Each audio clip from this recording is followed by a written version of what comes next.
C'était par rapport parce que vous n'êtes pas le seul ambassadeur de la culture. Il y a vos deux enfants, si je peux collègues musiciens, deux enfants.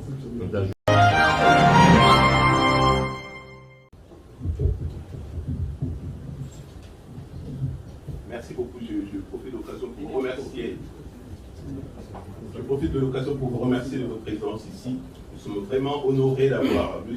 Kofi Olomide avec nous. Je voudrais dire son Excellence, Monsieur l'ambassadeur Kofi Olomide, qui nous fait la primeur de sa... Voilà, c'est la première mission qu'il entame en tant qu'ambassadeur en dehors du pays et dans le royaume de Belgique que cela se passe. Et nous sommes très heureux de l'accueillir aujourd'hui et nous aurons la primeur de cette impression, observation en tant qu'ambassadeur. On aimerait savoir, on a voulu monter ce point de presse pour qu'il nous éclaire un peu sur la mission qu'il a amenée lui et sa délégation en Belgique et voilà, et quelle est l'impression, quels sont ses sentiments et quelle est comment il définit sa mission ici et ailleurs d'ailleurs en tant qu'ambassadeur de la culture congolaise. Voilà. Merci Henri Paul. Si on peut mettre nos téléphones en mode silencieux s'il vous plaît. Merci. C'est point de presse consiste à poser une presse en remportant des questions à l'ambassadeur et non à l'artiste s'il vous plaît. Merci, je passe la parole à François Mbaye. Bonjour, c'est un moment agréable. Le 9 février 2022, vous savez, le président de la République a enrichi le pays en nommant uniquement, vous connaissez, comme ambassadeur chargé de la culture, soutenir le renouveau culturel de ce grand pays qui est le nôtre. Il m'a demandé de vous rappeler, de resituer un peu ce qui est en train de se passer, parce que nous sommes dans un moment de transition. Nous sommes en Belgique. Et vous savez que pendant tout un temps, lorsque la Belgique a choisi de coloniser le Congo, on était dans une autre pensée. C'était le devoir de civilisation. On ne peut pas imaginer un ambassadeur de la culture. Il n'y en avait qu'une seule. Et c'était celle qu'on devait nous apporter. Puis vous savez que nous avons eu un moment de rupture. Le roi a réfléchi. Il a demandé pardon aux Congolais. Nous sommes rentrés dans une nouvelle époque qui est maintenant une époque de dialogue. On sait qu'il se rend chez nous. Et maintenant, nous sommes dans cette réflexion sur le renouveau, sur le changement. Et donc, on a l'ambassadeur de la culture dans un contexte où on peut parler droit dans les yeux. Et c'est un des éléments qui va l'amener ici. On peut parler indemnisation. C'est un des éléments de la réflexion. Sans aller plus avant, je vais lui laisser la possibilité de s'entretenir donc avec vous, avec ceux qui me tiennent à cœur. Monsieur l'ambassadeur. Par laquelle l'ambassadeur, on l'applaudit.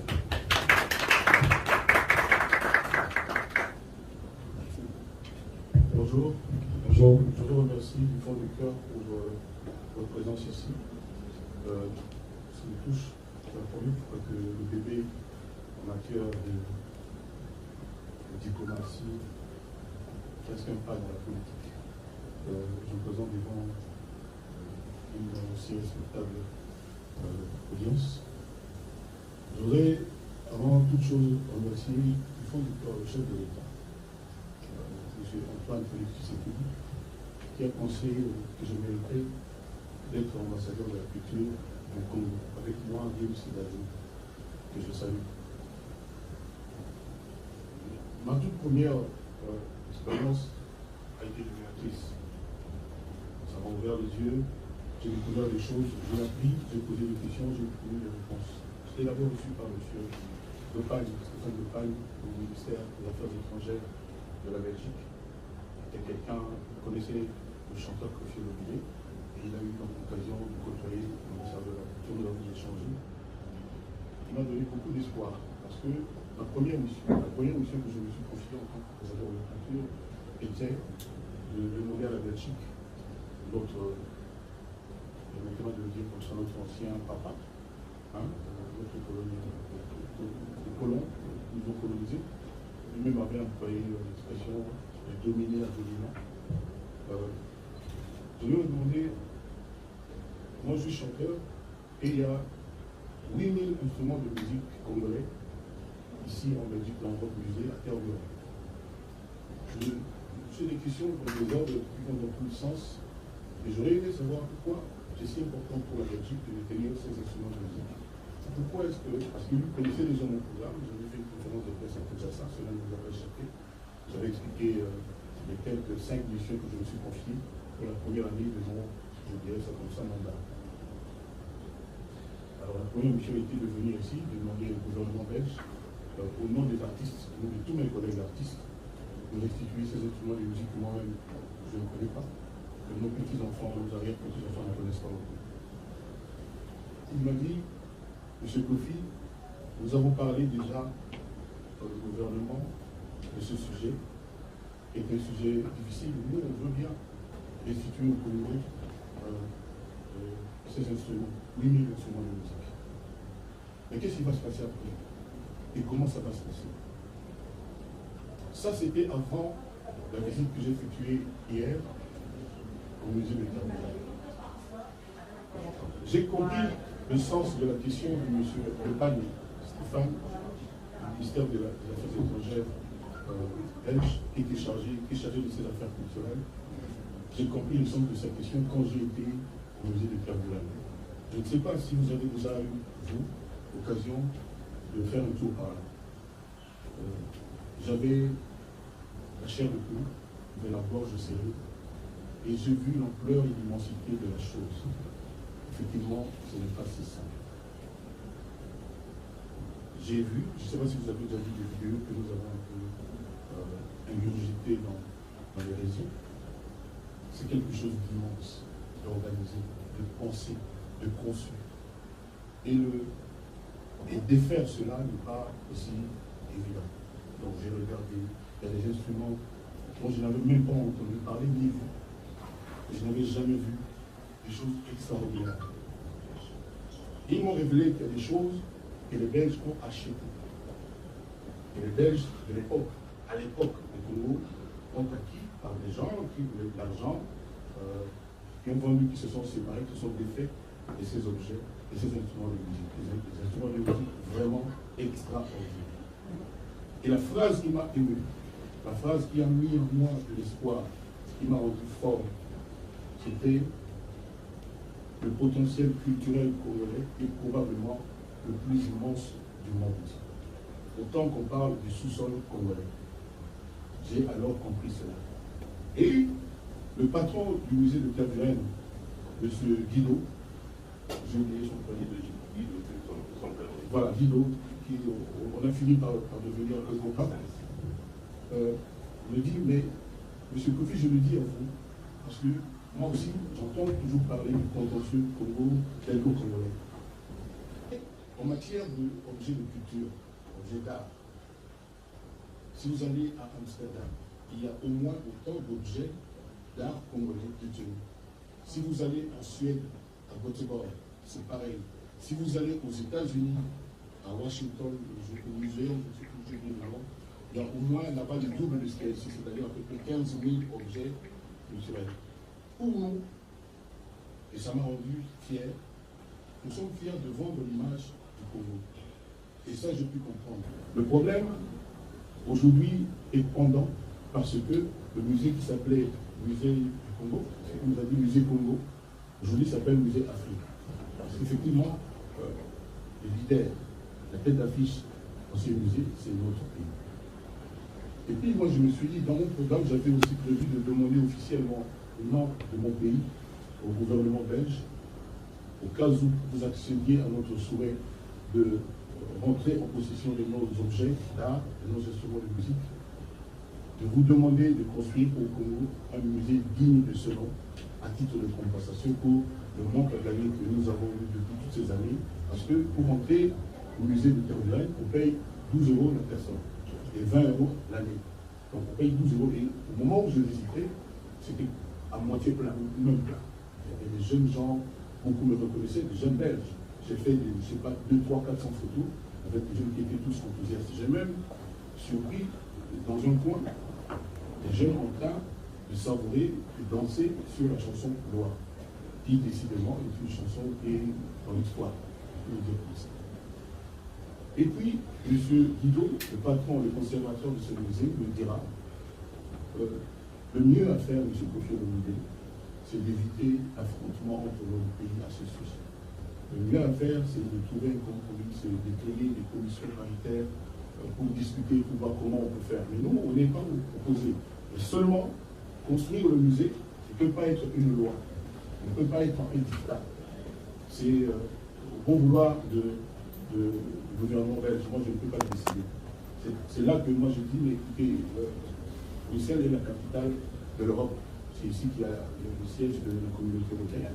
Pour tous les problèmes dans lesquels la Belgique est impliquée, la France, l'Allemagne, il y a toujours intervention de la communauté européenne.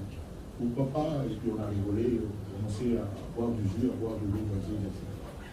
Donc on en est à ça. Moi je suis fier d'avoir appris à une bouche autorisée, une bouche d'experts, que le patrimoine culturel congolais est à l'image des ressources de notre pays, c'est-à-dire l'un des plus grands, sinon le plus grand patrimoine culturel au monde. Maintenant, quand je vais rentrer chez nous, à Kinshasa, la semaine prochaine, j'ai sollicité de rencontrer le chef de l'État, celui qui m'a chargé de cette mission. Et je vais lui dire 2-3 autres choses que je ne peux pas dire ici, qui ont un caractère un peu politique. Et puis je verrai bien ce qui va en résulter. Mais je suis optimiste, c'est ma nature, je ne désarme jamais. Et j'aimerais que vous notiez, parce que vous êtes des producteurs de musique, hein, pour la plupart culturel, on peut dire ça comme ça. Vous savez, on avait pensé que je ne viendrais que pour les 8000 instruments de musique détenus là-bas. Mais finalement, il y a eu d'autres objets d'art, des masques, des choses qui n'ont rien à voir avec la musique. Et j'étais admiratif, j'étais fier en tant que Congolais de voir tout cela. C'est une richesse, je ne sais pas comment le décrire, gigantesque. Nous ne devrions pas, nous Congolais, avoir autant de larmes qu'aujourd'hui. Nous devrions nous faire violence et avoir un peu plus de bon sens, un peu plus d'altruisme, un peu plus d'amour de notre pays, de notre nation. Je pense que ce sont les éléments qui nous manquent. Et ce manque fait que nous en soyons là où nous sommes aujourd'hui. C'est-à-dire, il y a très peu de gens pour le sourire. Il y a des jeunes gens, des vieillards qui sont devenus délaissés pour compte, des parias, qui ne savent pas comment s'en sortir. Et ça part dans tous les sens. Moi, je vis là-bas au quotidien. Je peux vous dire que ce n'est pas évident. Et encore une fois, le citoyen congolais que je suis ne désespère pas, ne désarme pas, et je continue de croire en mon pays. Et j'ai toujours de l'espoir. Voilà en gros ce que je peux vous dire. J'étais fier et heureux d'avoir accompli cette mission. C'est la première fois. J'ai déjà été 2 ou 3 fois dans des musées, notamment à Kinshasa. Mais aller au musée de Terre du Règne, c'est entrer dans un autre monde. Et je repars le cœur fort, riche de ce que j'ai vu, de ce que j'ai entendu. Si d'aventure vous avez des zones d'ombre et que vous souhaitez des éclairages, je vais, tant que faire ce que, essayer de vous les apporter. Merci de m'avoir accordé votre temps. Merci, son Excellence, Monsieur l'ambassadeur. Avant de passer le micro à notre confrère. Et voilà, donc je vais demander directement vous poser une question avant de passer aux autres. Avez-vous pensé à déclencher un processus de reconnaissance de droits de propriété à ces objets? Merci. Le droit de quoi? De propriété. Non, moi, tous ces objets appartiennent pour nous. Je n'ai pas besoin de dire que non, le courrier là appartient à Mandiano. J'ai vu une xylophone, un instrument incroyable. Il y avait une pirogue. Je n'ai pas besoin de ça. Pour moi, il n'y a que le Congo. Je ne roule que pour le Congo. Pour moi, il n'y a que le Congo. Je n'ai pas besoin de... Le propriétaire, c'est le Congo, c'est le peuple. Le peuple congolais. Merci.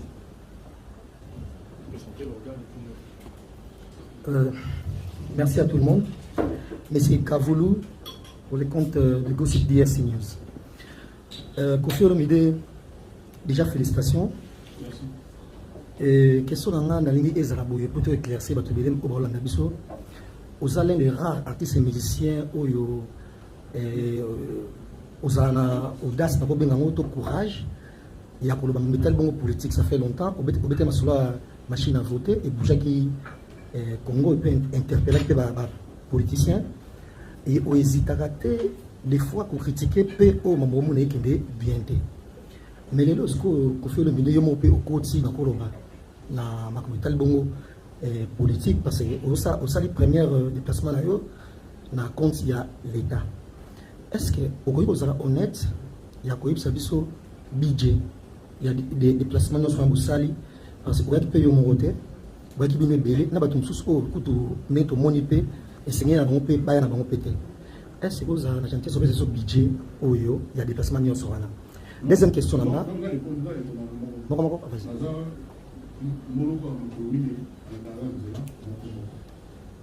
Non, oui, vous pouvez savoir le budget. Après, c'est nous sommes moyens.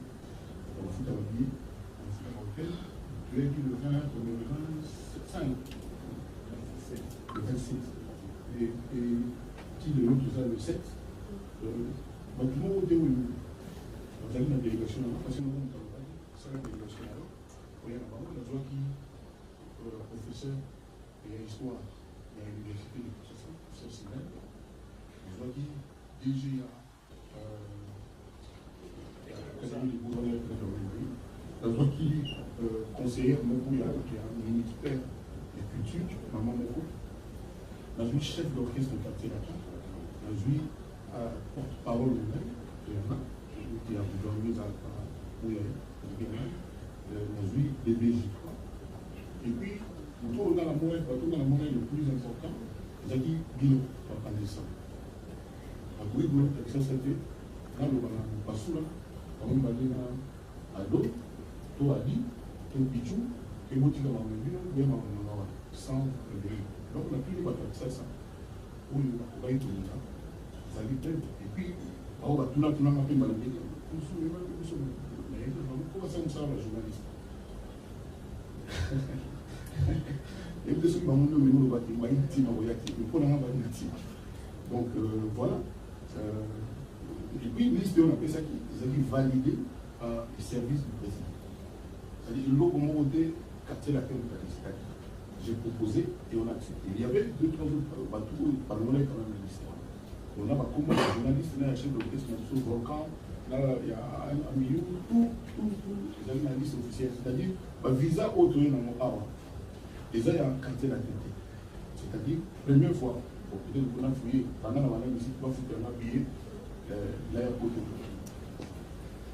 Les autres, on a mis foutu à la billet, on a vu, on a mis là, on a foutu à la billet, on a foutu à la bateau, on a foutu à la depuis des années, et puis on a mis à côté. Donc, voilà qu'on a la réponse à la discussion. Donc, on a là, on a dit la terre, c'est seulement la terre. Pas plus, on a quartier la terre, on commence dans une heure, ça sera au mieux. Et oui, c'est à la rue. Les autres, ils sont quartier la terre, ils ont même la Bible, il y a un chevalier de la pub, on a des. Mais est-ce que les lois qu'on fait l'idée, Batuko Bazagi censé qu'on soit image, to évidemment nous sommes oyo et l'équipe, et les lois bah qui mis pour le bas, la salle en pété, et la première mission de service na chef de l'État PCO et tant aux zones qu'on a habité, il s'allait imaginer et puis. Les Jeux olympiques, comme la nageur, on va y aller les Jeux olympiques, Batikala, on a Batikala. Oh, qui m'a montré là? On doit Batikala, on a parti la tête, tout à l'heure, sur la tournée, au Caramani. D'abord, on a dit, on a qui m'a la photo, non? Azar la photo. Laura Tandas, on a qui m'a la photo, non? Avant de la quitter, aller, et tout ça, non, non plus. On va choisir ça, on va nous vendre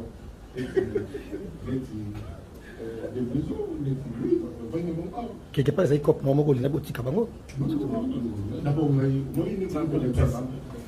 comment les nouveaux comme ça, plutôt sur la nationale. On a les nouveaux comme ça, au fil du dictateur, que pour y sur les mailles, la première, il n'a pas eu qu'il a tout ça, la première, à côté de tenir sur le sol, on a bien la salle là. Mais dans l'avion, on a eu outil d'avant, on a eu le jour d'après, dans l'avion, c'est quoi on a?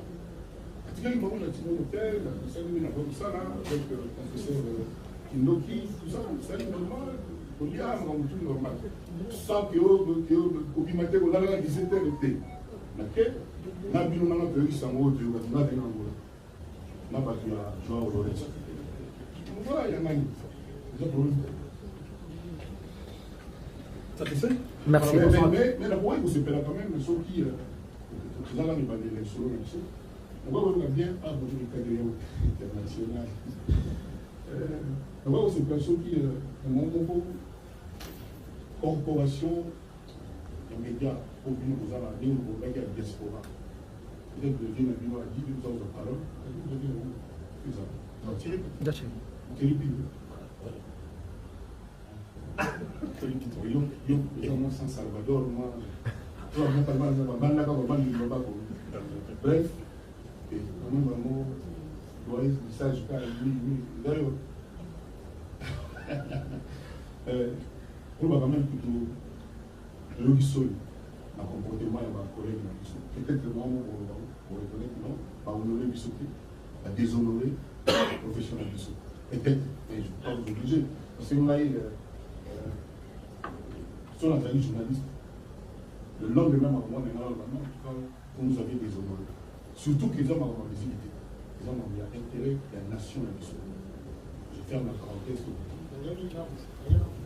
On suit l'ordre, s'il vous plaît. Thierry, tu te présentes? Thierry Pinzi, antenne à diaspora. Antenne à l'étranger. Mais antenne est dans la maison, on connaît plus. Oui, je posais la question. Disons antenne, il y a pas de Matikalaté, on est toujours avec toi là-bas.